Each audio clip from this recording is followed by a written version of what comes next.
नमस्कार दोस्तों, मैं हूं आपका दोस्त के बी। तो आज के इस वीडियो में हम 2 सितंबर 2022 को रेलवे ग्रुप डी के तीसरे शिफ्ट का जो एग्ज़ाम हुआ है, इसमें पूछे गए जीके, जीएस और करंट अफेयर्स के प्रश्नों को हम लोग डिस्कस करेंगे। तो पूरा वीडियो बहुत ही ध्यान से देखिएगा। इस वीडियो की जो पीडीएफ फाइल है वह आपको टेलीग्राम चैनल केवी गुरुजी या kvguruji.in के ऊपर मिल जाएगी। तो यहाँ से आप इसके पीडीएफ को डाउनलोड कर सकते हैं। इसके अलावा 30 शिफ्ट की जो आपकी पेड पीडीएफ है उसकी भी लिंक आपको डिस्क्रिप्शन में मिल जाएगी। तो वहाँ से अगर आप लोग चाहें तो उस पीडीएफ को भी परचेज कर सकते हैं। तो चलिए अब इस वीडियो की हम शुरुआत करते हैं।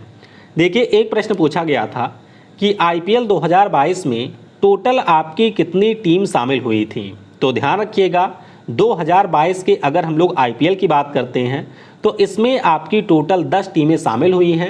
ये प्रश्न इससे पहले भी पूछा जा चुका है। गुजरात टाइटंस और लखनऊ सुपर जायंट्स इस बार की 2 नई टीमें थीं। विजेता टीम की बात करते हैं तो गुजरात यहाँ पर विजेता रही थी। अगर हम लोग ऑरेंज कैप विजेता की बात करें तो जॉस बटलर रहे और पर्पल कैप यहाँ पर यजुवेंद्र चहल ने जीता है। अगला प्रश्न पूछा गया कि वर्ष 2022 में महिला दिवस सप्ताह आपका कब मनाया गया। तो महिला दिवस सप्ताह की अगर हम लोग बात करते हैं तो ये आपके 1 से 8 मार्च को मनाया गया है। कब? 1 से 8 मार्च को हमारे यहाँ पर जो महिला और बाल कल्याण मंत्रालय है उसके द्वारा आज़ादी के अमृत महोत्सव के अंतर्गत इस साल इंटरनेशनल महिला वीक को भी मनाया गया। अगला प्रश्न पूछा गया कि मार्च 2022 में भारतीय रेलवे ने ट्रेन की टक्कर को रोकने के लिए किस टेक्नोलॉजी को विकसित किया है। तो भारतीय रेलवे के द्वारा यहाँ पर कवच नाम की टेक्नोलॉजी को विकसित किया गया है। और महत्वपूर्ण पॉइंट आपको ये भी ध्यान रखना है कि इस साल का जो हमारा बजट आया है, यानी कि 2022-23 का जो बजट है, इसमें ये प्रावधान किया गया है कि हमारे देश में जो 2000 किलोमीटर के रेलवे का नेटवर्क है उसको इस कवच टेक्नोलॉजी के अंतर्गत लाया जाएगा। आप ये भी ध्यान रखिएगा कि इस कवच टेक्नोलॉजी का जो परीक्षण है वो आपके तेलंगाना राज्य में किया गया। अब आते हैं स्टैटिक जीके पर। तो स्टैटिक जीके से एक प्रश्न पूछा गया कि 92वें संविधान संशोधन के द्वारा कौन सी भाषा है जो कि 8वीं अनुसूची में जोड़ी गई। तो ध्यान रखिएगा, यहाँ पर जो भाषाएं हैं उनका नाम है बोडो, डोगरी, मैथिली और संथाली। तो ये आपकी 4 भाषाएं हैं जिनको 8वीं अनुसूची में जोड़ा गया था। सिंधी के बारे में आपको ध्यान रखना है कि ये 1967 में जोड़ा गया और मूल संविधान में ये जो भाषाएं हैं इनकी संख्या मात्र 14 थी। अगला प्रश्न पूछा गया कि प्राचीन जलोढ़ मिट्टी को क्या कहा जाता है। तो अगर हम लोग एलोवियल सॉयल की बात करें जो कि आपकी पुरानी है तो इसे हम लोग भांगर यानी कि भंगार से आप कनेक्ट कर सकते हैं। और नई वाली जो मिट्टी होती है उसे हम लोग खादर के नाम से जानते हैं। अगला प्रश्न पूछा गया कि हमारे देश में जो लाल और पीली मिट्टी है ये आपको कहाँ पर देखने को मिलेगी। तो ध्यान रखिएगा, कई सारे राज्य हैं जहाँ पर ये मिलती है, जैसे कि मध्य प्रदेश है, छत्तीसगढ़ हो गया, झारखंड है, पश्चिम बंगाल, मेघालय, नागालैंड, उत्तर प्रदेश। तो ये सारे राज्य हैं जहाँ पर आपको देश में लाल और पीली मिट्टी देखने को मिलेगी। अगला प्रश्न पूछा गया कि हमारे संविधान की जो 8वीं अनुसूची में 22 भाषाएं हैं इनमें से कौन सी भाषा है जो कि आपके शास्त्रीय भाषा में शामिल है। तो ध्यान रखिएगा, एकमात्र भाषा आपकी है संस्कृत। संस्कृत भाषा एक ऐसी भाषा है जो कि आपके 8वीं अनुसूची में भी शामिल है और हमारे संविधान की जो हमारे यहाँ पर जो शास्त्रीय भाषाएं हैं 6 उसमें भी आपकी संस्कृत यहाँ पर शामिल है। अगला प्रश्न पूछा गया सिंपल सा कि राज्य के नीति निर्देशक तत्वों का जो प्रावधान है ये हमने कौन से देश से लिया है। तो ये जो प्रावधान है ये हमने आयरलैंड देश से लिया हुआ है, ये आपको ध्यान रखना है। इसके अलावा हमारे यहाँ पर राज्यसभा में जो आपके मेंबर नॉमिनेट किए जाते हैं ये प्रावधान भी हमने आयरलैंड से ही लिया हुआ है। और हमारे यहाँ पर जो राष्ट्रपति के चुनाव का तरीका है ये तरीका भी हमने आयरलैंड के संविधान से ही लिया है। अगला प्रश्न पूछा गया कि जब 1919 में हमारे यहाँ पर रॉलेट एक्ट आया था तो उस समय भारत के वायसराय कौन थे। तो सिंपल सा प्रश्न है, लॉर्ड चेम्सफोर्ड जो कि 1916 से 1921 तक भारत के वायसराय थे रॉलेट एक्ट के समय वे भारत के वायसराय थे। अगला प्रश्न पूछा गया कि 74वां संविधान संशोधन किससे संबंधित है, तो जरूर ध्यान रखिएगा 74वें संविधान संशोधन की बात करें तो ये आपके नगर पालिका से संबंधित है। 1 जून 1993 को इसे लागू किया गया था और इसके अंतर्गत हमारे संविधान में एक नया भाग 9A, एक नई अनुसूची 12 और एक आपके अनुच्छेद 243P से 243ZG को यहाँ पर जोड़ा गया था। जिस प्रकार से त्रिस्तरीय व्यवस्था आपको ग्राम पंचायत में मिलती है, उसी प्रकार की त्रिस्तरीय व्यवस्था आपको यहाँ पर भी देखने को मिलेगी, जैसे कि नगर पंचायत, नगर पालिका परिषद और यहाँ पर आपको नगर निगम देखने को मिलेगा। अगला प्रश्न पूछा गया कि राज्यसभा के कितने सदस्य हर 2 वर्ष के ऊपर सेवानिवृत्त हो जाते हैं, तो राज्यसभा में जो भी हमारे मेंबर होते हैं उनका जो कार्यकाल है वो 6 वर्षों का होता है और इसीलिए प्रत्येक 2 सालों के अंतराल पर यहाँ पर जो 1/3 मेंबर हैं वो अपने पद से सेवा विमुक्त हो जाते हैं। आपको ये भी ध्यान रखना है कि हमारे यहाँ पर जो राज्यसभा की मैक्सिमम स्ट्रेंथ है वो 250 मेंबर की है और 12 व्यक्तियों को यहाँ पर राष्ट्रपति के द्वारा मनोनीत किया जाता है। अगला प्रश्न पूछा गया सिंपल सा कि भारत के प्रधानमंत्री किस अवसर पर लाल किले पर तिरंगा झंडा फहराते हैं, तो ये अवसर हमारी आज़ादी का होता है, यानी कि स्वतंत्रता दिवस के अवसर पर प्रधानमंत्री के द्वारा लाल किले के ऊपर झंडा फहराया जाता है। आपको ये भी ध्यान रखना है कि जवाहरलाल नेहरू जी की अगर हम लोग बात करते हैं तो इन्होंने लाल किले से सबसे ज़्यादा 17 बार तिरंगे को फहराया है। दूसरे नंबर पर इंदिरा गांधी आती हैं और तीसरे नंबर पर हमारे हैं मनमोहन सिंह जी। अगला प्रश्न पूछा गया कि पेट्रोल और डीजल की अगर हम लोग बात करते हैं तो ये आपके कहाँ से प्राप्त होते हैं, तो ध्यान रखिएगा जो भी हमारे पेट्रोलियम पदार्थ कच्चे तेल से प्राप्त होते हैं उन्हीं से आपके पेट्रोल और डीजल को यहाँ पर एक्सट्रैक्ट किया जाता है। अगला प्रश्न पूछा गया था कि हमारे यहाँ पर जो भारतीय रिजर्व बैंक है उसका मुख्य काम क्या होता है, तो देखिए अगर हम लोग भारतीय रिजर्व बैंक की बात करते हैं तो आपको ये भी पता होगा कि हमारे देश में जो मौद्रिक नीति पॉलिसी होती है उसको भी भारतीय रिजर्व बैंक ही मेंटेन करता है। इसके अलावा आपके देश में जितने भी बैंक हैं उन बैंक को रेगुलेट करने का काम भी आरबीआई के द्वारा किया जाता है। इसके अलावा जो आपके बैंक हैं उन बैंक को ऋण देने का काम भी आरबीआई के द्वारा यहाँ पर किया जाता है। तो सबसे मुख्य काम की अगर हम लोग बात करते हैं तो भारत में जो बैंक हैं उनको विनियमित करना ये आपके आरबीआई का मुख्य काम है। अब आते हैं केमिस्ट्री पर। तो केमिस्ट्री से एक प्रश्न पूछा गया था कि बेकिंग सोडा को गर्म करने के बाद कौन सा उत्पाद यहाँ पर बनता है, तो ध्यान रखिएगा जब भी हम लोग बेकिंग सोडा को गर्म करते हैं यानी कि खाने वाले सोडे को गर्म करते हैं तो वाशिंग सोडा बनता है, पानी बनता है और कार्बन डाइऑक्साइड यहाँ पर बाहर निकलती है। रिएक्शन आप लोग देख सकते हैं, कुछ इस प्रकार की रिएक्शन होती है।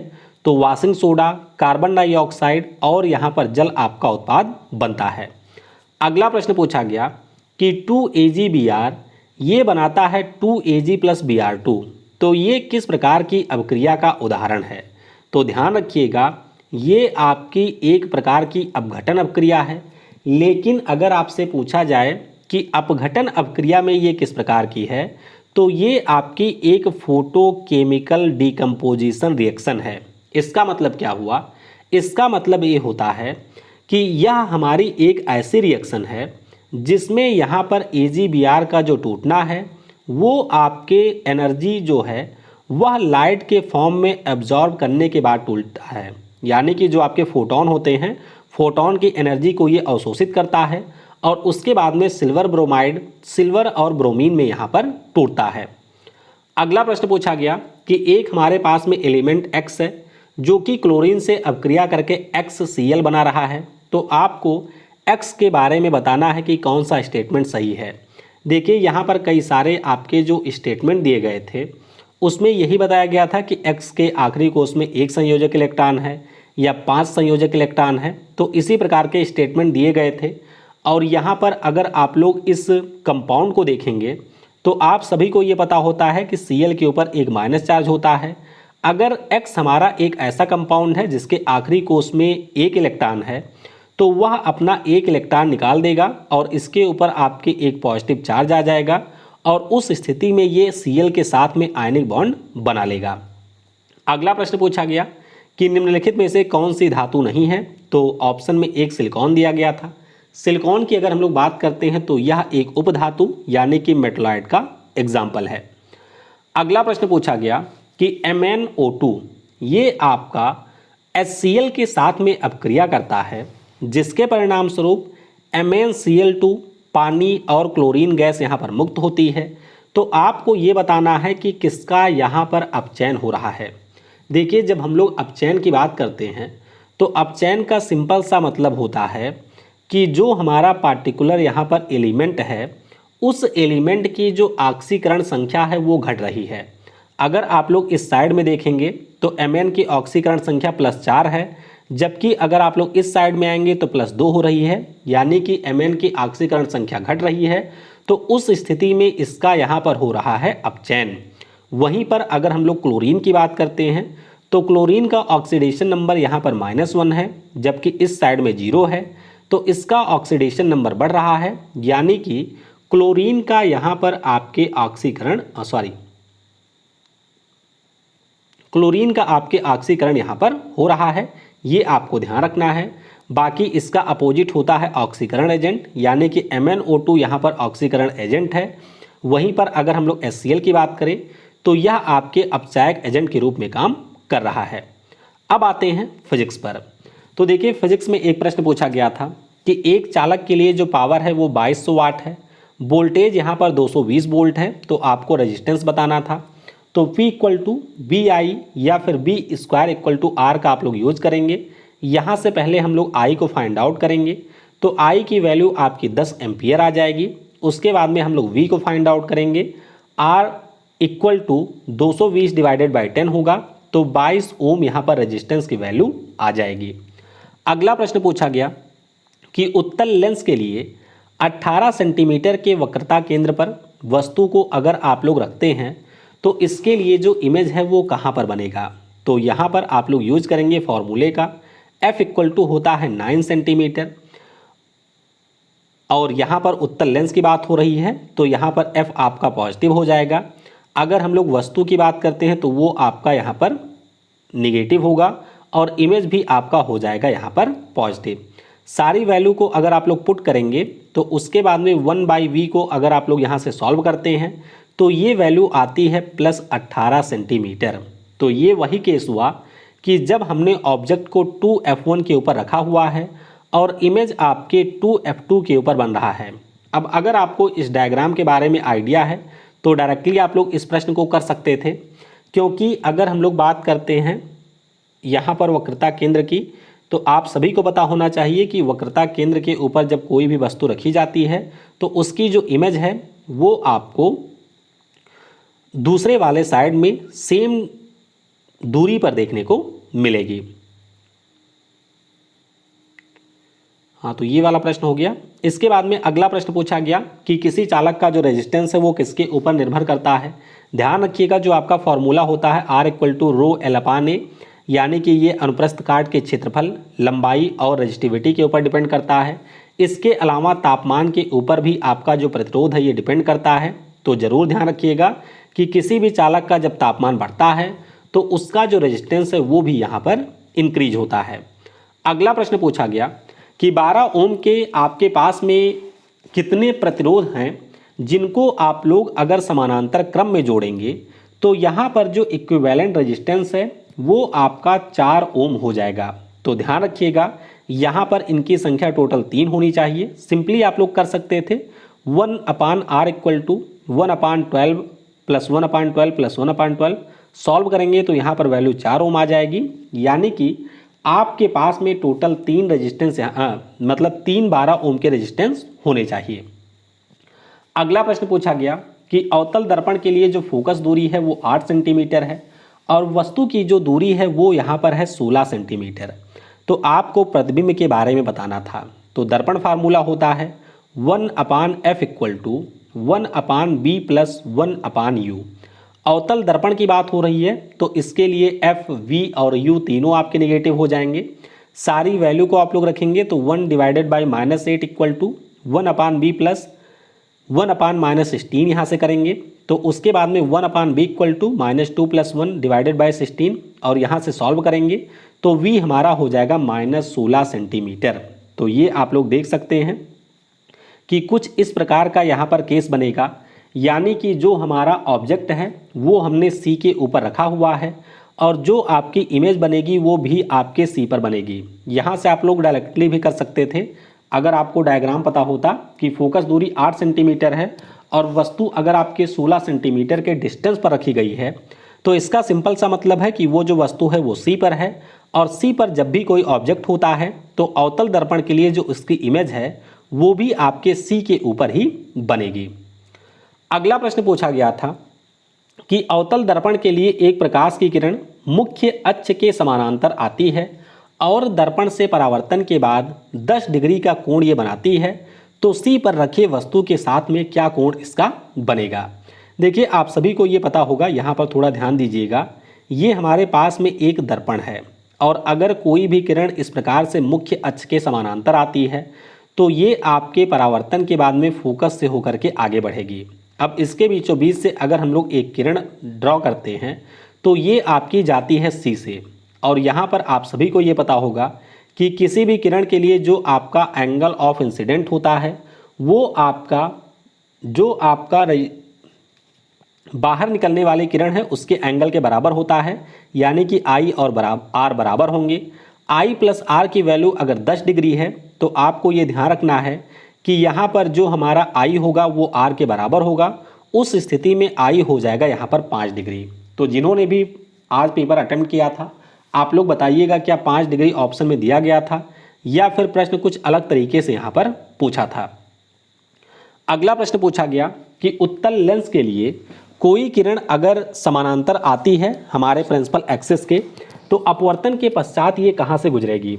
तो सिंपल सा प्रश्न है, आप सभी को ये पता होना चाहिए कि अपवर्तन के पश्चात ये जो किरण है वो F2 से होकर के गुजरेगी। 3 रूल होते हैं हमारे उत्तल लेंस के लिए, यहाँ पर ध्यान दीजिएगा। देखिए रूल 1 ये कहता है कि अगर कोई भी प्रकाश की किरण प्रिंसिपल एक्सिस के समानांतर आती है तो ये आपके F2 से होकर के आगे जाएगी। अगर कोई हमारी प्रकाश की किरण ऑप्टिकल सेंटर से जाती है तो ये फिर सीधी निकल जाएगी, और अगर कोई ऐसी किरण है जो कि F1 से होकर के आगे बढ़ती है तो ये आपके प्रिंसिपल एक्सिस के हो जाएगी पैरेलल। तो ये 3 रूल हैं और इन्हीं 3 रूल की मदद से आप लोग कोई भी यहाँ पर उत्तल लेंस के लिए इमेज का फॉर्मेशन कर सकते हैं। बायोलॉजी की अगर हम लोग बात करें तो बायोलॉजी में एक प्रश्न आया था कि प्रकाश संश्लेषण की क्रिया के दौरान किस प्रक्रिया के द्वारा जो हमारे पदार्थ होते हैं उनका स्थानांतरण होता है। तो ध्यान रखिएगा, प्रकाश संश्लेषण जो आपके पौधों में होता है इसमें जो भी मटेरियल का ट्रांसपोर्टेशन होता है इसे हम लोग ट्रांसलोकेशन के नाम से जानते हैं। किसके नाम से? ट्रांसलोकेशन के नाम से इसे हम लोग जानते हैं। तो ध्यान रखिएगा, जो भी आपके सॉल्युबल प्रोडक्ट हैं इनका जो ट्रांसपोर्ट है उसी को हम लोग ट्रांसलोकेशन के नाम से जानते हैं। आपको ये भी ध्यान रखना है कि पौधों में आपके जो श्वसन की क्रिया होती है, यह जो क्रिया है वो आपके विसरण के माध्यम से यानी कि डिफ्यूजन के माध्यम से होती है। एक प्रश्न और पूछा गया था कि मनुष्यों में जो हार्ट बीट है उसको हम लोग कैसे मेजर करते हैं। तो जो आपका स्टेथोस्कोप होता है उसी के जरिए यहाँ पर हार्ट बीट को मेजर किया जाता है।